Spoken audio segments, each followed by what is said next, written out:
Bonjour tout le monde, c'est une vidéo sur Google Gamer. This is the story of a man named Stanley.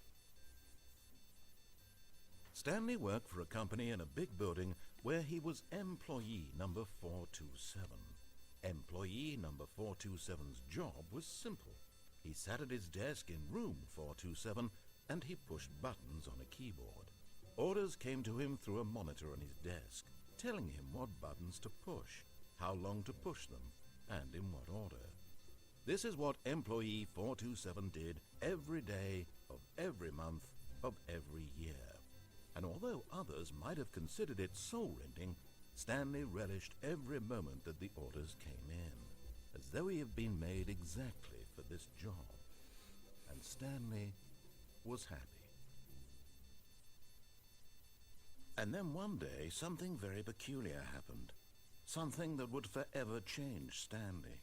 Something he would never quite forget. He had been at his desk for nearly an hour when he realized that not one single order had arrived on the monitor for him to follow.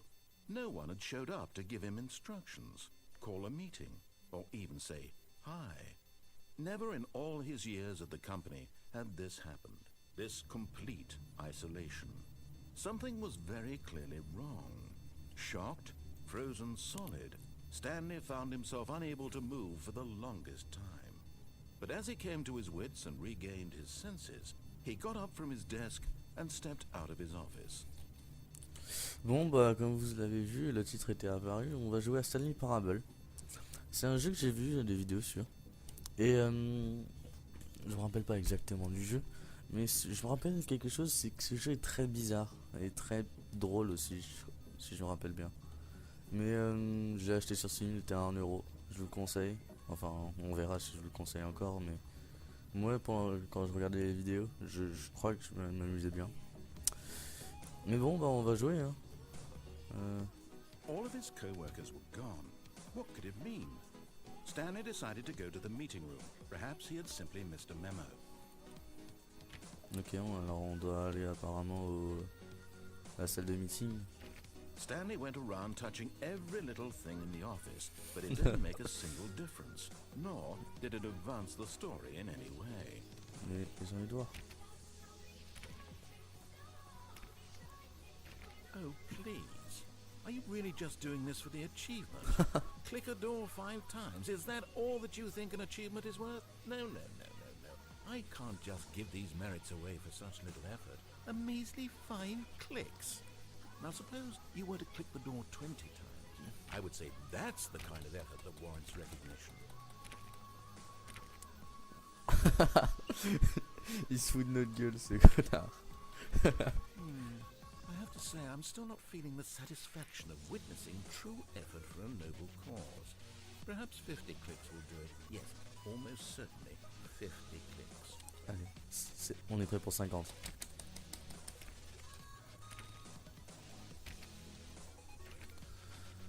Alors ça va, vous avez passé un bon Noël, vous avez quoi comme cadeau? C'était bien les fêtes? No, I'm still not feeling it. I want this achievement to have meant something. It has to be a true reward for valiant effort. I want to see some hustle, Stanley. I want to see commitment, a willingness to go all the way, no matter what the cost.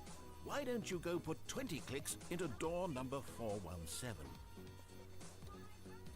Maintenant il veut que je fasse 20 clics sur la porte 417. 20. Non. Si vous avez passé un bon Noël, si vous êtes bien amusé durant le... Ah, là. 3, 4, 5. Oh, great. Now, go click a few times on door 437. Mais 433. Non, c'est par là. Moi je veux le succès moi. Ah non c'est pas par là. Ah si. Non, 437. Excellent. I think we're getting somewhere. Now door 415. Let's give it 10 clicks or so. 415. 417. Là. Now back to door number 437.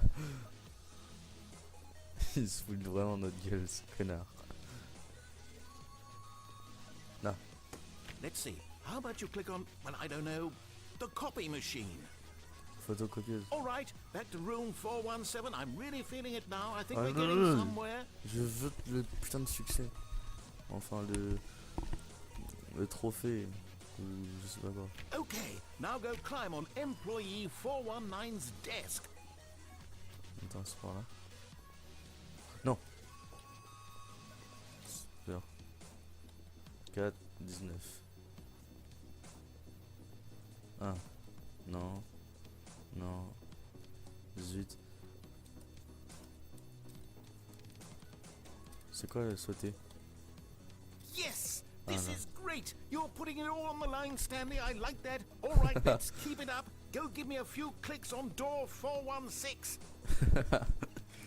Tout ça pour un We've succès. almost got it. Now the copy machine, do that one again.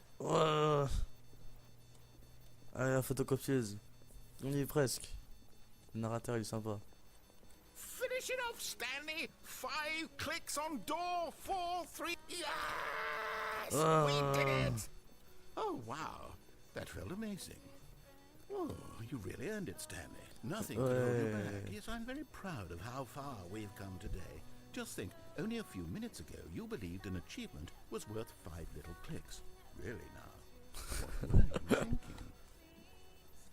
Merci. When Stanley came to a set of 2 open doors, he entered the door on his left. Ouais, mais je peux entrer là. Alors, là, je vous parlais. Je vous disais, on doit faire des choix et ça a des conséquences sur l'histoire. Alors, soit on peut faire comme il dit et aller dans la porte de gauche, soit on peut faire pas comme il dit et aller dans la porte de droite. Ah. Plouf, plouf, ça sera 3 au bout de 3 au... Quoi? Plouf, plouf, ça sera 3, toi au bout de 3. 1, 2, 3. Bon, on va faire comme il fait.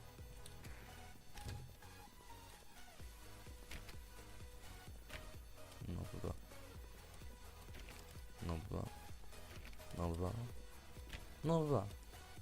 Oh, c'est mal aux yeux. Yet there was not a single person here either. Feeling a wave of disbelief, Stanley decided to go up to his boss's office, hoping he might find an answer there.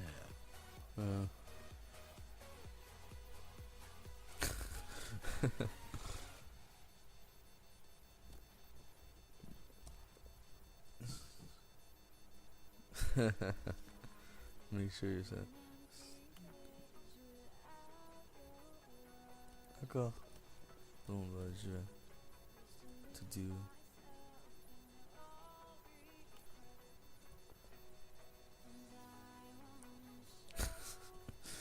Oh, c'est juste se foutre de la gueule de tout. Ah, je peux entrer. Stanley stepped into the broom closet, but there was nothing here, so he turned around and got back on track.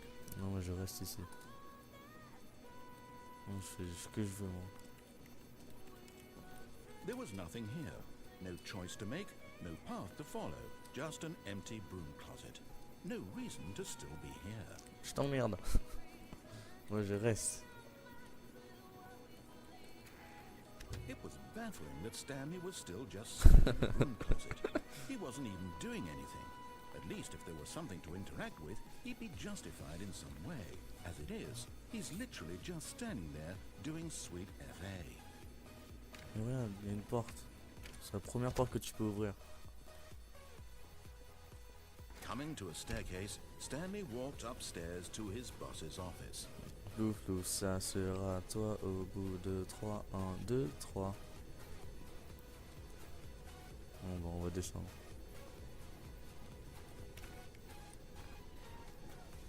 On est descendu. Oh.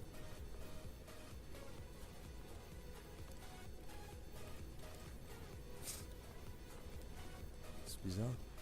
But Stanley just couldn't do it. He considered the possibility of facing his boss, admitting he had left his post during work hours. He might be fired for that. And in such a competitive economy, why had he taken that risk? All because he believed everyone had vanished? His boss would think he was crazy. And then something occurred to Stanley. Maybe, he thought to himself, maybe I am crazy. All of my co-workers blinking mysteriously out of existence in a single moment for no reason at all. None of it made any logical sense. And as Stanley pondered this, he began to make other strange observations. For example, why couldn't he see his feet when he looked down? Why did doors close automatically behind him wherever he went? And for that matter, these rooms were starting to look pretty familiar. Were they simply repeating? No, Stanley said to himself, this is all too strange. This can't be real. And at last, he came to the conclusion that had been on the tip of his tongue. He just hadn't found the words for it. I'm dreaming, he yelled. This is all a dream. What a relief Stanley felt to have finally found an answer, an explanation. His co-workers weren't actually gone. He wasn't going to lose his job.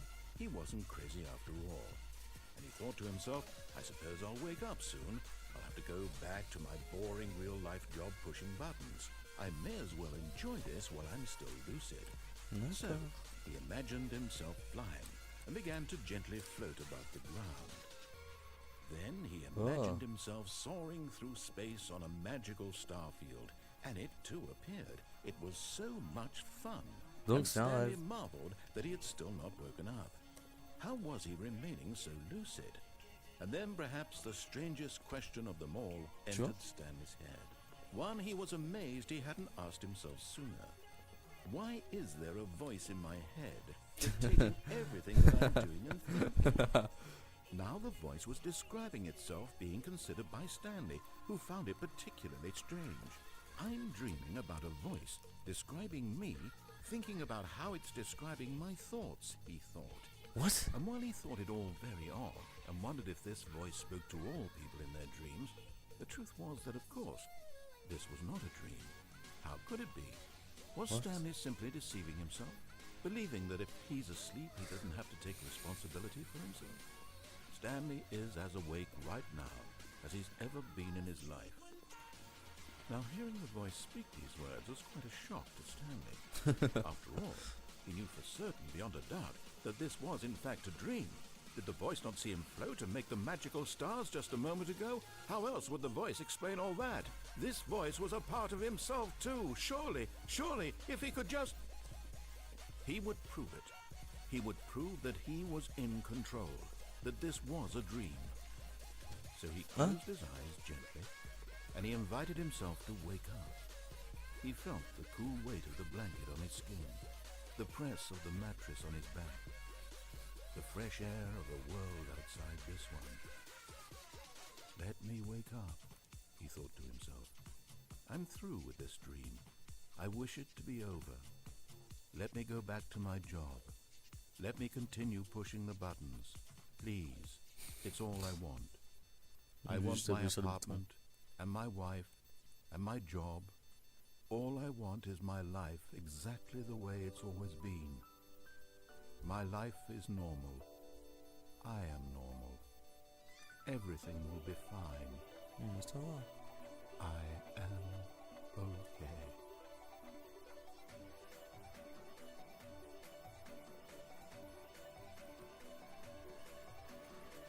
Stanley began screaming. Please, someone, wake me up. My name is Stanley. I have a boss. I have an office. I am real. Please, just someone tell me I am real. I must be real. I must be. Can anyone hear my voice? Who am I? Who am I? And everything went black.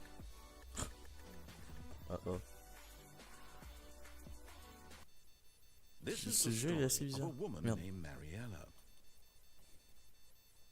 Mariella woke up on a day like any other. She arose, got dressed, gathered her belongings, and walked to her place of work.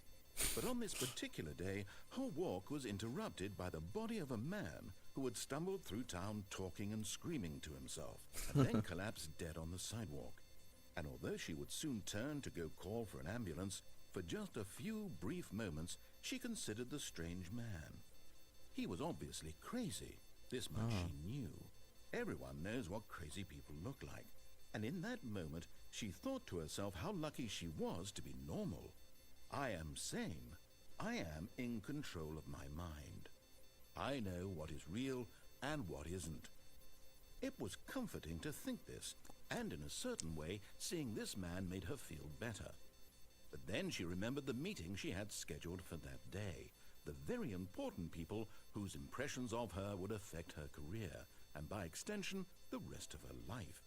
She had no time for this, so it was only a moment that she stood there, staring down at the body. Oh,